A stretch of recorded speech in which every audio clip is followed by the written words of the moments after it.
सान फरीद, आपका physics teacher. Students, आपको याद होगा कि प्रीवियस लेक्चर में हम लोगों ने कूलम्स फोर्स को ऑलमोस्ट कंप्लीट कर लिया था, लेकिन उस डिस्कशन में एक छोटी सी चीज रह गई थी जो मैं आज आप लोगों के साथ यहां पर डिस्कस करूंगा। आइए देखते हैं कि वो क्या चीज है। स्टूडेंट्स, ये डायग्राम मैंने आप लोगों के सामने बनाई है। ये देख लीजिए कि आपकी बुक के यहां पर ये डायग्राम बनी हुई है। याद रखिएगा, आज मैंने कूलम्स फोर्स का जो पार्ट डिस्कस करना है वो ये वाला पार्ट है जिसको मैं हाईलाइट कर रहा हूं। तो सिर्फ छोटा सा आर्टिकल है जिसमें मैं ये चीज डिस्कस करूंगा जिसको मैंने प्रीवियस लेक्चर में डिस्कस नहीं किया था स्टूडेंट्स। लेकिन इससे पहले कि मैं इसकी तरफ आऊं, आपको एक पुरानी बात याद कराता था जो मैंने आपको फर्स्ट ईयर में बताई थी। और वो बात कुछ इस तरह से थी कि आप लोग ग्रेविटी को हमेशा इमेजिन करते रहे कि ग्रेविटी की फोर्स क्या होती है। जैसे जमीन हर ऑब्जेक्ट को अपनी तरफ खींचती है तो इसे हम ग्रेविटेशनल फोर्स कहते हैं आसान अल्फाज में। लेकिन वहां पर आमतौर पर बच्चे एक गलती करते हैं, वो मैंने आपको बताया था। वो क्या गलती है कि हम जब ग्रेविटी को इमेजिन करते हैं तो क्योंकि अर्थ डोमिनेट कर रही होती है, आप देखते हैं अर्थ अपनी जगह से मूव नहीं करती लेकिन सारी चीजें उसकी तरफ मूव करती हैं, फॉल करती हैं। तो हमें ऐसा लगता है कि ग्रेविटी का कॉन्सेप्ट कुछ ऐसा है कि जमीन है और ये एक शख्स है और ग्रेविटेशनल फोर्स वो फोर्स है जिससे जमीन उस शख्स को अपनी तरफ खींच रही है। तो यानी कि हमें एक वन साइडेड व्यू मिलता है कि ग्रेविटी सिर्फ जमीन जो फोर्स है वो उस ऑब्जेक्ट पर या उस शख्स पर लगा रही है। लेकिन फिर मैंने आपको न्यूटन का थर्ड लॉ बताया था, और न्यूटन का थर्ड लॉ क्या कहता था? आसान अल्फाज में कहता था कि हर एक्शन का रिएक्शन होता है। यानी कि दुनिया में अकेली फोर्स एग्जिस्ट नहीं कर सकती। अगर दो बॉडीज आपस में कोलाइड करते हैं या फोर्स लगाती हैं तो ऐसा मुमकिन नहीं है कि एक बॉडी दूसरी पर फोर्स लगाए और दूसरी कुछ भी ना करे। तो क्योंकि न्यूटन का थर्ड लॉ कहता है हर एक्शन का रिएक्शन होता है, तो इसका मतलब अगर हम ग्रेविटी को न्यूटन के थर्ड लॉ की पिक्चर में देखें तो फिर आपको कुछ यूं इमेजिन करना चाहिए कि जमीन उस शख्स को खींच रही है अपनी तरफ, ये तो ठीक है, लेकिन रिएक्शन के तौर पर वो शख्स भी जमीन को अपनी तरफ खींचता है। यानी कि अगर हम टोटल पिक्चर देखें तो वो कुछ ऐसे नजर आएगी। ग्रेविटी का असल कॉन्सेप्ट ये है कि ग्रेविटी वो फोर्स है जिससे जमीन आपको या आप जमीन को खींचते हैं, एक ही बात है। नाउ स्टूडेंट्स, इस वजह से मैं कह सकता हूं कि gravitational force is a mutual force. Mutual का मतलब क्या है? म्यूचुअल का मतलब है कि जब दो ऑब्जेक्ट्स के दरमियान ग्रेविटेशनल फोर्स को आप पढ़ेंगे तो अगर पहला ऑब्जेक्ट ग्रेविटेशनल पुल लगा रहा है दूसरे ऑब्जेक्ट पर, तो दूसरा भी पहले ऑब्जेक्ट पर बिल्कुल उतनी ही ग्रेविटेशनल पुल लगाएगा। ये तो हो गया ग्रेविटी का वो कॉन्सेप्ट जो मैंने आपको फर्स्ट ईयर में दिया था। अब आप सोच रहे हैं इसको अगर मैं यहां पर एक्सप्लेन कर रहा हूं तो डेफिनेटली आज के लेक्चर में इसका कोई ना कोई रोल तो है। बिल्कुल रोल है स्टूडेंट्स, और वो रोल ये है कि अगर आप देखें चार्जेस के दरमियान लगने वाली कूलम फोर्स भी तो कम से कम दो चार्जेस के दरमियान होगी। अगर वो दो चार्जेस के दरमियान है, सपोज करें दोनों पॉजिटिव चार्जेस हैं, तो फिर आपको मालूम है पॉजिटिव पॉजिटिव रिपेल करेंगे। तो मुझे क्या कहना चाहिए कि ये जो चार्ज 1 है ये चार्ज 2 को रिपेल करेगा या चार्ज 2 चार्ज 1 को भी रिपेल करेगा? तो अगर हम न्यूटन थर्ड लॉ के लिहाज से देखें तो न्यूटन का थर्ड लॉ कहता है कि फोर्सेस अकेली नहीं आती। तो अगर आपके पास एक फोर्स एग्जिस्ट करती है तो उसका रिएक्शन भी एग्जिस्ट करेगा, पूरा पेयर होगा फोर्स का। तो इसका मतलब फिर सही पिक्चर ये हुई कि जब दो चार्जेस एक दूसरे को रिपेल करते हैं तो उसमें एक चार्ज दूसरे चार्ज को रिपेल कर रहा होता है और दूसरा भी उतनी ही फोर्स से पहले चार्ज को रिपेल कर रहा होता है। तो असल पिक्चर कुछ इस तरह से है। यही पिक्चर मैंने आप लोगों के सामने यहां पर बनाई है। ये चार्ज है Q1, ये चार्ज है Q2। पहली पिक्चर में मैं आपको क्या दिखा रहा हूं कि Q1 Q2 पर एक फोर्स लगा रहा है।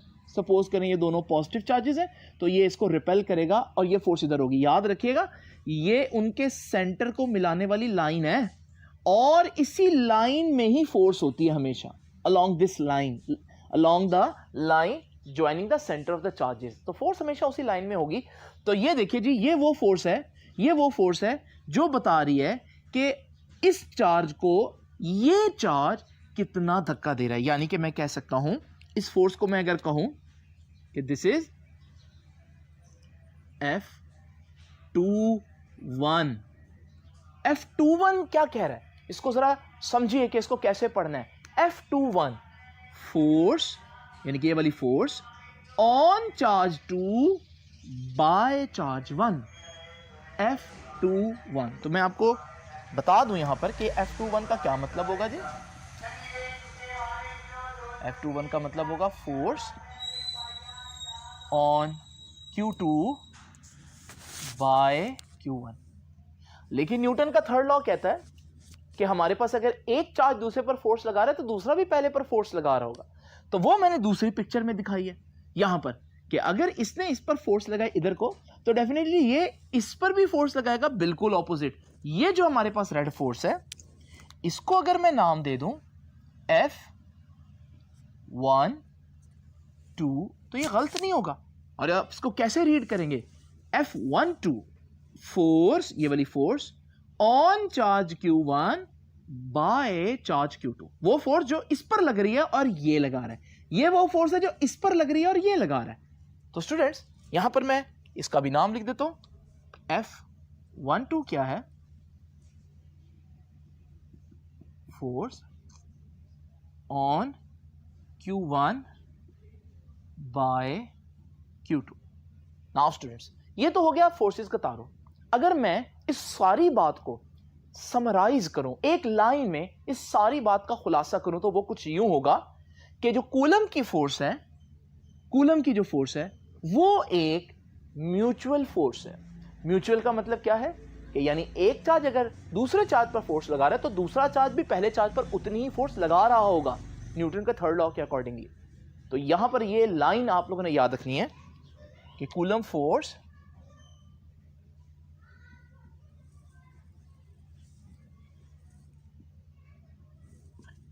is a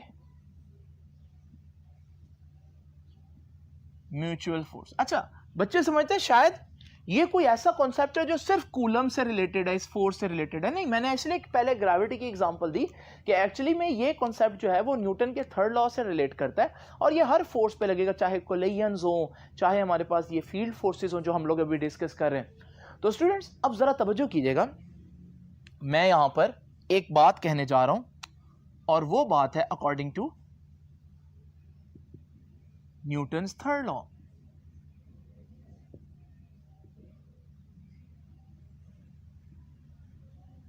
न्यूटन का थर्ड लॉ क्या कहता है? एक्शन और रिएक्शन बराबर लेकिन ऑपोजिट डायरेक्शन में होते हैं। अब एक फोर्स है F12, वो दूसरी फोर्स F21 के बराबर होगी। और आप देख भी रहे हैं मैंने इन दोनों के वेक्टर्स ऑलमोस्ट बराबर बनाने की कोशिश की है। लेकिन स्टूडेंट्स बराबर होने के साथ साथ इसकी डायरेक्शन और इसकी डायरेक्शन बिल्कुल एक दूसरे के ऑपोजिट है। इसका फिर क्या करें? इसलिए मैं यहां पर एक नेगेटिव साइन लगा देता हूं। ये नेगेटिव साइन क्या बता रहा है? ये नेगेटिव साइन बता रहा है कि दोनों फोर्सेस मैग्नीट्यूड में तो बराबर हैं लेकिन डायरेक्शन वाइज एक दूसरे के बिल्कुल ऑपोजिट है। अब स्टूडेंट्स आपको मालूम है ये फोर्सेस का फार्मूला तो मैंने पढ़ा हुआ है। तो फोर्स F12 जरा देखते हैं क्या फार्मूला था फोर्स का कूलम्स लॉ के अकॉर्डिंगली। फोर्स था 1/, अगर स्पेस हो दरमियान में वैक्यूम हो एज ए मीडियम, तो वो मैंने लास्ट टाइम डिस्कस किया था, 1/4πε0 Q1 पहला चार्ज, Q2 दूसरा चार्ज, डिवाइडेड बाय डिस्टेंस जितना उनके दरमियान है उसका स्क्वायर, और उन दोनों के दरमियान जो डिस्टेंस है वो है r। ये हो गया F12 का फार्मूला। लेकिन आप देख रहे हैं यहां तो F12 वेक्टर है जबकि ये सारी चीज जो है ये मैग्नीट्यूड है। स्टूडेंट्स याद रखिएगा स्केलर्स के साथ एक ऐसी चीज लग जाए जिसे हम कहते हैं यूनिट वेक्टर, तो फिर वो वेक्टर कहलाता है और वो इस फोर्स की डायरेक्शन को शो करेगा। ये है यूनिट वेक्टर। यूनिट वेक्टर का निशान देख लें, हैट डालते हैं। ये फोर्स F12 की डायरेक्शन को शो कर रहे हैं। ये ब्लू वाला हिस्सा फोर्स F12 का मैग्नीट्यूड है और मैग्नीट्यूड और डायरेक्शन मिलके क्या बना देते हैं? मैग्नीट्यूड और डायरेक्शन मिलके वेक्टर बन जाता है। तो अब देखें मैं इस फोर्स F12 को वेक्टर कह रहा हूं। सिर्फ क्यों? क्योंकि ये यूनिट वेक्टर आ गया उसकी डायरेक्शन बताने के लिए, और जब किसी चीज की डायरेक्शन एग्जिस्ट करे तो फिर हम उसको वेक्टर कह देते हैं। बिल्कुल इसी तरह से स्टूडेंट्स अगर आप देखें F21 वो वाली फोर्स, ये वाली फोर्स किसके बराबर होगी? वही फार्मूला कूलम्स वाला, 1/4πε0 Q1 Q2 ओवर डिस्टेंस उनके दरमियान जितना है उसका स्क्वायर, और उनके दरमियान डिस्टेंस है r, तो ये स्क्वायर आ गया। लेकिन आप देख रहे हैं जो मैंने ब्लू में लिखा है ये सारा का सारा मैग्नीट्यूड है। अगर मुझे वेक्टर चाहिए तो मैग्नीट्यूड के साथ अगर डायरेक्शन आ जाए तो वो वेक्टर बन जाएगा। अब डायरेक्शन इस फोर्स की चाहिए F21 की, तो मैं ये F21 की डायरेक्शन बता देता हूं, ये यूनिट वेक्टर हो गया। अब मैग्नीट्यूड भी है और डायरेक्शन भी है, तो फिर ये भी क्या बन जाएगा, ये वेक्टर बन जाएगा। तो स्टूडेंट्स अब मैं क्या करूंगा, ये जो मैंने ऊपर इक्वेशन लिखी है जिसको मैं equation number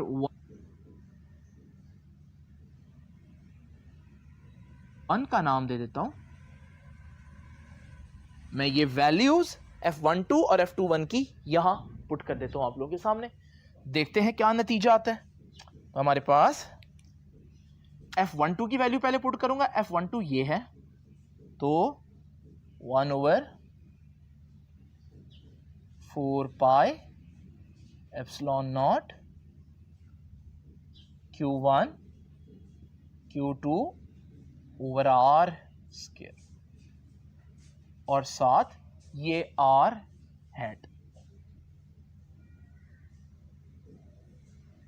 is equals to, ये तो F12 की वैल्यू पुट कर दी, इक्वल्स का निशान आ गया, आगे है नेगेटिव साइन,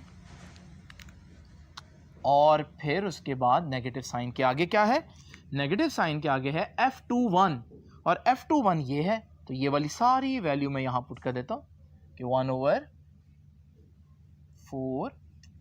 पाई epsilon naught Q1 Q2 over R square, और साथ R21 और उसके साथ हैट आ जाएगा। स्टूडेंट्स आइए जरा देखते हैं इसको कितना सिंप्लीफाई कर सकते हैं हम। तो अगर आप देख रहे हो कि 1/4 पाई एप्सिलॉन नॉट इधर भी है और इधर भी है, तो ये तो कैंसिल हो जाएगा। Q1 Q2 से R स्क्वायर से कैंसिल हो जाएगा। अगर आप देखें हमारे पास बाकी क्या रह गया, इधर ये चीज़ रह गई और इधर ये चीज़ रह गई, इसके अलावा सारी चीज़ें कैंसिल हो गई। तो मैं इसको लिख देता हूँ R1 2 इज इक्वल टू, इधर क्या रह गया R2 1, और साथ ये नेगेटिव साइन भी बच गया। तो स्टूडेंट्स ये हमारे पास क्या कह रही है इक्वेशन, ये इक्वेशन कह रही है कि हमारे पास ये दोनों यूनिट वेक्टर्स भी एक दूसरे के बराबर होंगे, लेकिन नेगेटिव साइन बता रहा है कि इनकी डायरेक्शन ऑपोजिट होगी। इसका मतलब R12 किसकी डायरेक्शन बताता था, फोर्स F12 की, तो ये है फोर्स F12, तो R12 इसी की डायरेक्शन बता रहे हैं, ये है R12, और R21 किसकी डायरेक्शन बता रहा है, R21 जो है वो F21 की डायरेक्शन बता रहा है, ये है F21, तो R21 मैं इसके साथ बना देता हूं। और अगर आप गौर से देखें, जैसे ये इक्वेशन कह रही है कि दोनों बराबर हैं लेकिन ऑपोजिट डायरेक्शन में, आपको पिक्चर के ऊपर नजर भी आ रहा है दोनों यूनिट वेक्टर ऑपोजिट डायरेक्शन में है। ये है स्टूडेंट वो डायग्राम जो आपकी बुक ने यहां पर इसको इस तरह से एक्सप्लेन किया। अगर आप देखें आपको इस पर सारी वही बातें नजर आ रही होंगी। स्टूडेंट्स अब जाकर हमारा कूलम्स लॉ जो है यहां पर कंप्लीट होता है, तो ये चीज आप एंड पर बेशक एक्सप्लेन कर लीजिएगा, और इससे पहला जो पार्ट है वो सारा का सारा आप उसमें तरतीब से, जैसे मैंने हेडिंग्स डाली थी वैसे ही आप लोग इसको देखिएगा। कूलम्स लॉ तो यहाँ कंप्लीट होता है, लेकिन अभी इससे रिलेटेड बहुत से आर्टिकल्स हैं जो हमें मजीद सीखने हैं, जिनमें हमारा नेक्स्ट आर्टिकल होगा इलेक्ट्रिक फील्ड के बारे में। ये बहुत वाइटल और बहुत इंपॉर्टेंट कॉन्सेप्ट है इलेक्ट्रोस्टैटिक्स को समझने के लिए, और ये थ्रू आउट आगे भी चैप्टर्स में यूज होता रहेगा। इस वजह से इसको भी आप लोगों ने बिल्कुल उसी तरह से खसूसी तवज्जो देनी है जिस तरह से आपने इस आर्टिकल को दी।